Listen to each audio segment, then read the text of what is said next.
You want to be a joyrider? A bit of both, Honorable Speaker. But I rise on a point of order on the same standing order 44-2.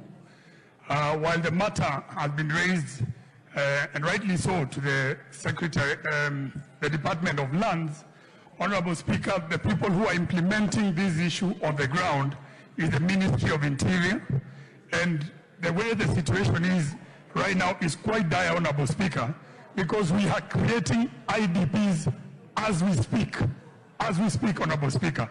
We've had demolitions that are ongoing within our constituencies in Nairobi, as have been mentioned by the Honorable Mwago. Honorable Speaker, we don't know where these boundaries lie. In certain areas, the boundaries are spoken that the riparian land is 6 meters. In certain areas, they say it's 60 meters. And we've seen the DCCs trying to go back to demolish further from the areas that were initially marked as the boundaries. Now it seems somebody somewhere is revising this riparian land and increasing these portions. This will lead to massive loss of property, and a lot of people will become homeless, Honorable Speaker. So if we can ensure that these matters are halted for the moment until we can have a bipartisan agreement and a discussion within the multi-agencies that are concerned with this matter here in Nairobi. Otherwise, the destruction, Honorable Speaker, will be on a devastating level. Thank you, Honorable Speaker. Yes, a member for Ruarak. Mr. Speaker, Honorable Mwago is speaking for many of us from Nairobi. And I do not know which standing order to apply when a statement is couched in a way that can be expanded. I do not know whether there is an amendment to a statement, but Mr. Speaker, you will see... Honorable Kaja, you cannot purport to amend...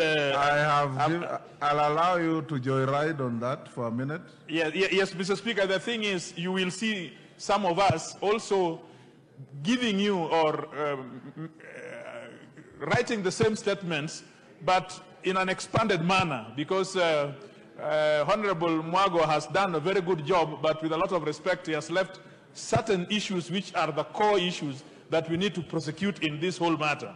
Mr. Speaker, for example... Honorable Kajwang, in a situation like that, you simply say, in addition to what Honorable Mwago is seeking, can the chairman also look at the following? This is it. Thank you. You know, Mr. Speaker, you are seasoned, and that is why it has come from your mouth wisdom that has been dispensed without measure. Mr. Speaker, sir, one of the issues which are troubling is that there is this Gazette notice number 14891, signed by the President of the Republic of Kenya, establishing something called Nairobi Rivers Commission, purporting to act under the Climate Change Act and purporting to act under the NEMA Act. Mr. Speaker, you know that the President has no power to make law in this country.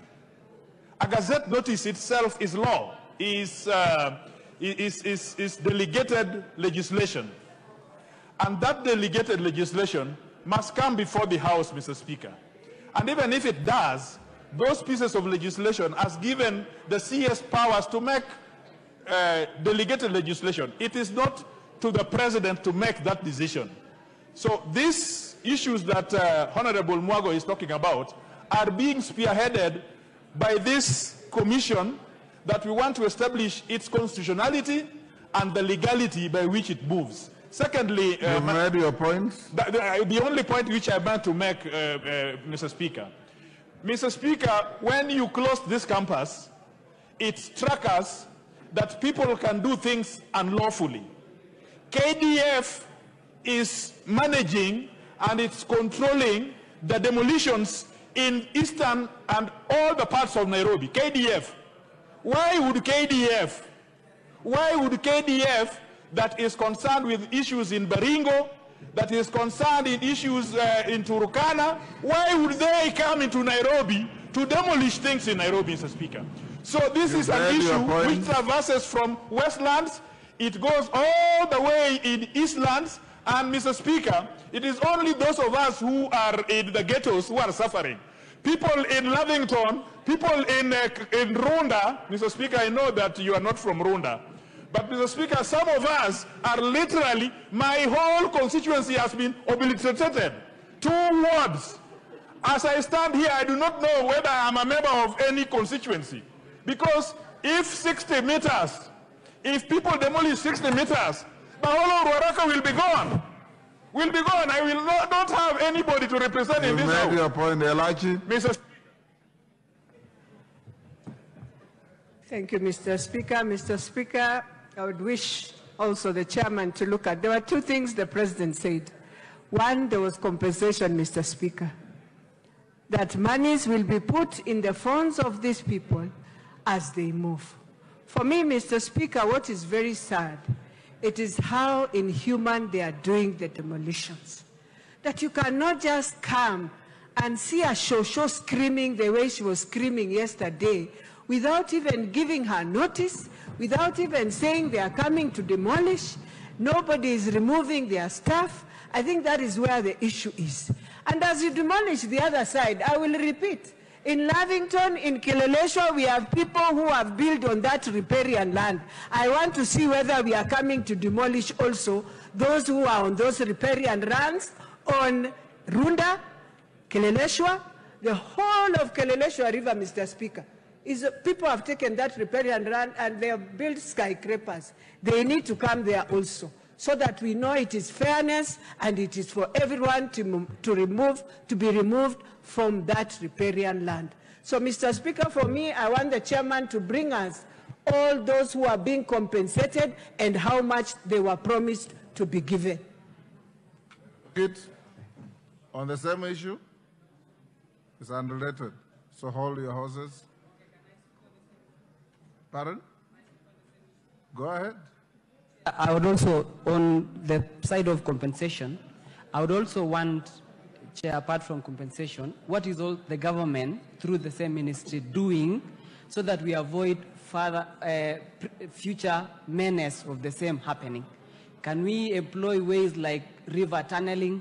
We know all these riparian lands are buffer zones for water, but what are the solutions that we need to put in place right now so that we prevent this menace happening in future? Thank you, Chair. Honorable Nyamoko, you've had this request. Can you bring a response on Thursday? This coming Thursday? Are you able, or next week? I think next week we'll do. 14 days from now. Next week, Thursday is budget day, so you'll do on Wednesday. Thank you, Honorable Speaker. Lelmengit now, what did you want to say? Chair, Honorable Speaker, the Chair for Roads spoke on a very important issue. And I wanted to seek clarification whether we know we have a lot of rumors going around that the 22% allocation to Kera for savings, yeah. So I wanted clarification. When I called out the House that you are all agitated when this matter was brought to the House, nobody was listening. Nobody raised an issue. But being a first-timer, I will indulge you to say what you want to say. Okay, thank you, Mr. Speaker, sir. Yes. I wanted to seek next time you'll be alert and you contemporaneously respond to issues as they come. Okay. So good.